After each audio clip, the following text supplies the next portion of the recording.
ভারতের সবচেয়ে খতরনাক আনম্যান stealth bomber অরাকে নিয়ে বিরাট বড় খবর এসেছে, যা সকলের হোশ উড়িয়ে দিয়েছে।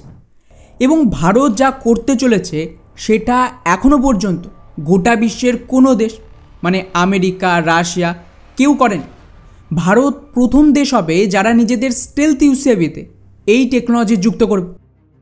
এই খবরটা দেখুন, গতকালই আমাদের এডিএ যারা এই ঘাতক বা অরাকে তৈরি করছে তাদের তরফ থেকে কনফার্ম করা হয়েছে যে ভারতে এই স্টেলথ ইউসিএভিতে ইলেকট্রো অপটিক্যাল টার্গেটিং সিস্টেমকে যুক্ত করা হবে, যা এখনও পর্যন্ত অফিশিয়ালি অন্য কোনো দেশ নিজেদের স্টেলথ ইউসিএভিতে যুক্ত করেন।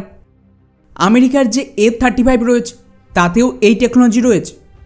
এটা এমন একটা আধুনিক সেন্সর সিস্টেম যা ইনফ্রারেড এবং অপটিক্যাল ক্যামেরা ব্যবহার করে টার্গেটকে শনাক্ত করে, ট্র্যাক করবে, তারপর এর ওপর আক্রমণ চালায়। ফলে এই টেকনোলজি ভারতের ঘাতক এয়ারক্রাফটে যুক্ত করলে এটা মারাত্মক শক্তিশালী হয়ে উঠবে। সবার আগে কথা বলা যাক যে এটা কিভাবে কাজ করে। তো মেইনলি 3টে ধাপে কাজ হবে। টার্গেট শনাক্ত করা, যেখানে ইওটিএস সেন্সার ইনফ্রারেড এবং অপটিক্যাল ইমেজ ব্যবহার করে শত্রুর বিমান, যুদ্ধজাহাজ বা যে কোনো লক্ষ্যবস্তুকে চিনতে পারবে।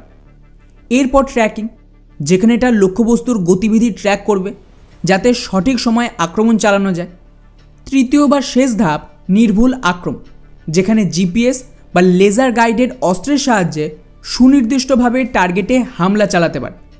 এবং সবচেয়ে বেস্ট সুবিধা, এতে ইনফ্রারেড ক্যামেরা থাকায় এটা কিন্তু দিন আর রাত উভয় সময়ে কাজ করতে পারে। এখন প্রশ্ন আসছে যে এই টেকনোলজির ফায়দা কী? ওয়েলের প্রচুর ফায়দা রয়েছে। প্রথমত, স্টেলথ প্রযুক্তির সাথে মিল রেখে আক্রমণ করতে পারবে। আমাদের ঘাতক ইউসিএভি নিজেই স্টেলথ, রাডারে ধরা পড়ে না। আর এই ইওটিএস সিস্টেম থাকলে এটা শত্রু এলাকায় প্রবেশ করে গোপনে টার্গেটকে চিহ্নিত করে তাকে ধ্বংস করতে পারবে। এবং সব ধরনের পরিস্থিতিতে অপারেশন চালানো সহজ হবে, মানে কুয়াশা, বৃষ্টি, রাতের বেলা সব সময় এটা কিন্তু সমানভাবে কাজ করবে হামলার জন্য। আর যেহেতু এটা এখনও পর্যন্ত বিশ্বের কোনো দেশ করেনি, মানে ফাইটার জেটে তো রয়েছে কিন্তু স্টেলথ ইউসিএভিতে ব্যবহার করা হয় না, সেক্ষেত্রে ভারতের এই কাজ আমাদের শক্তি অনেকটাই বাড়াবে। ফলে ওভারঅল ভারত লাগাতার একের পর এক বড় সফলতা পাচ্ছে নিজেদের স্বদেশি হাতিয়ার।